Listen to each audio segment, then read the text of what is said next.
Hi friends, இப்ப சசிகுமார் நடிப்புல tourist படம் ரிலீஸ் ஆகுது. அந்த படத்தோட ஈவென்ட்ல படத்தோட டைரக்டர் அபிஷன் அவரோட கேர்ள் ஃப்ரெண்டுக்கு செம்ம கியூட் ப்ரொபோசல் கொடுத்திருக்காரு. இது ரொம்பவே டிஃபரெண்டான மொமெண்டா இருக்கு.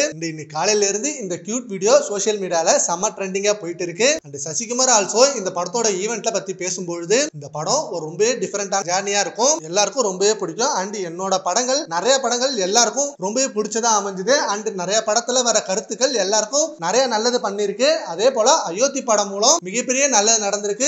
எனக்கே தெரியாம இப்படி ஒரு கதையில நடிச்சு நல்லது நடக்கும்போது எனக்கு ரொம்ப ஹாப்பியா இருக்கு. அதே போல இப்ப டூரிஸ்ட் ஃபேமிலியும் ஒரு பக்கா கமர்ஷியல் என்டர்டைனர் ஃபேமிலி மூவி அப்படின்னு சொல்லியிருந்தாரு. அண்ட் அதுக்கப்புறம் டைரக்டர் அபிஷன் பேசும்பொழுது படத்தை பத்தி நிறைய பேசிட்டு இந்த படத்துக்காக நான் நிறைய பேருக்கு தேங்க்ஸ் சொல்லணும். அண்ட் கடைசியா அகிலா இளங்கோவனுக்கு நான் தேங்க்ஸ் சொல்லணும் அப்படின்னு சொல்லி தேங்க்ஸ் சொல்லிட்டு 6ஆவதுல இருந்து ஒன்னு எனக்கு தெரியும். அண்ட் 10th இருந்து நம்ம ரொம்பவே க்ளோஸா இருக்கும். இந்த நேரத்துல நான் உங்ககிட்ட ஒரே ஒரு விஷயம் தான் கேட்கணும். அது இந்த இடத்துல கேட்டாதான் சரியா இருக்கும். ஏன்னா இதுக்காக நான் ரொம்ப நாள் வெயிட் பண்ணேன். வர அக்டோபர் 31ஆம் தேதி என்ன கல்யாணம் பண்ணிக்கிறியா அப்படின்னு செம்மையான கியூட் ப்ரொபோசல் கொடுத்தாரு. And I love you so much அப்படின்னு வேற சொன்னாரு. இதை கேட்டதும் அங்கிருந்து அவரோட கேர்ள் ஃப்ரெண்ட் செம்ம எமோஷனல் மொமெண்டா ஆகிட்டாங்க. கண்ணில் தண்ணிலாம் வந்துடுச்சு. அண்ட் ஆல்சோ அவங்களும் அந்த ப்ரொபோசலுக்கு ஓகே சொல்லிட்டாங்க. இந்த மாதிரி இந்த ஸ்டேஜ்ல இப்படி ஒரு நியூ ஸ்டைல் ப்ரொபோசல் ரொம்ப டிஃபரெண்டா இருந்ததுனால சோஷியல் மீடியால இது ரொம்ப ட்ரெண்டான டாக்கா போயிட்டு இருக்கு. சரி, ஓகே ஃப்ரெண்ட்ஸ், டைரக்டர் அபிஷன் கொடுத்த இந்த கியூட் ப்ரொபோசல் பத்தி உங்க ஒப்பீனியனை நம்ம கான்வர்சேஷன்ல கமெண்ட் பண்ணுங்க. Thank you friends.